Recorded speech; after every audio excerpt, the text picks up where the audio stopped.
जय श्री राम, हर हर महादेव।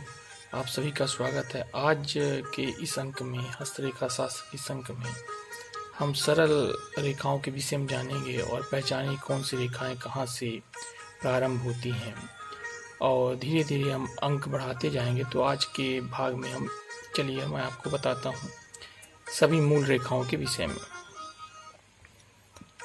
पिछले अंक में हमने पर्वतों के विषय में जाना।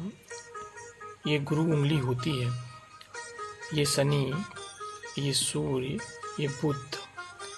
बुध पर्वत के ठीक नीचे से प्रारंभ होती है हृदय रेखा।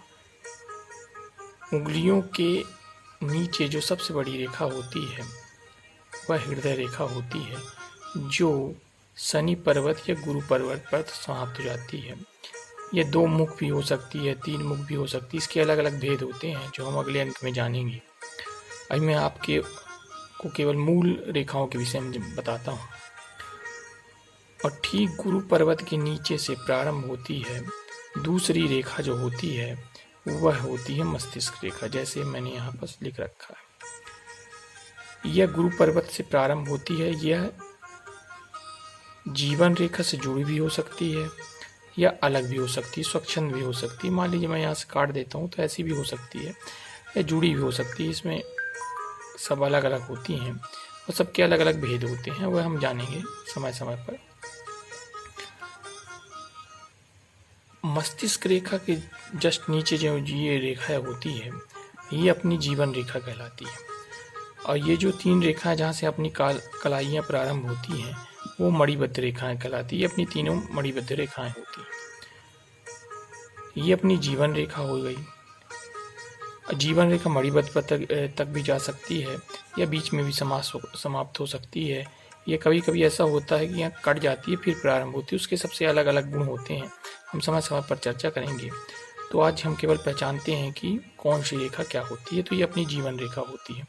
मस्तिष्क रेखा के तुरंत बाद वाली जीवन रेखा हो। एक और रेखा होती है जो यहाँ से प्रारंभ होती है, जीवन रेखा के जस्ट बाद, तुरंत बाद से प्रारंभ होती, जीवन रेखा के साथ चलती जाती है, वह मंगल रेखा कहलाती है। ये बहुत कम लोगों के हाथ में होती है, और जिनके हाथ में ये रेखा होती है ऐसे व्यक्ति आश्चर्यचकित तरीके से बच जाया करते हैं। एक्सीडेंट हो, कुछ भी हो, ऐसे लोगों को पूर्वाभास जरूर हो जाता है। यह मंगल रेखा के कारण ही होता है, जो जीवन रेखा के साथ चलती जाती है।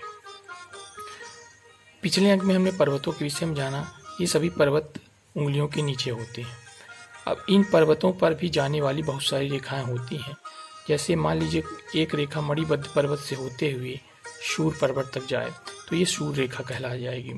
ठीक इसी प्रकार यदि कोई रेखा मणिबद्ध पर्वत से होते हुए शनि पर्वत पर जाएगी तो शनि रेखा हो जाएगी।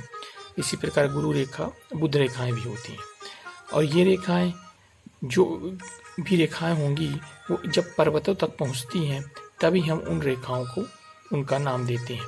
मान लीजिए कोई रेखा बुध पर्वत से प्रारंभ होते हुए और शनि पर्वत तक चली जाए तो वह शनि रेखा या भाग रेखा कहलाती है। इसी प्रकार मान लीजिए कोई रेखा जीवन रेखा से प्रारंभ होते हुए सूर्य पर्वत तक चली जाए तो वह सूर्य रेखा कहलाती है। सबके अलग अलग गुण होते हैं। आज के अंक में केवल हमने इतना ही जाना मूल रेखाओं के विषय में।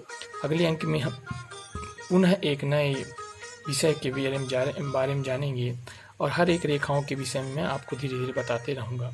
अगले अंक में केवल हम जीवन रेखा और उसके क्या क्या प्रभाव होते हैं उसके विषय में जानेंगे, और बहुत सारे ज्योतिष योगों के विषय में जानेंगे। तब तक के लिए जय श्री राम, हर हर महादेव। सुखी रहें, प्रसन्न रहें। जय श्री राम।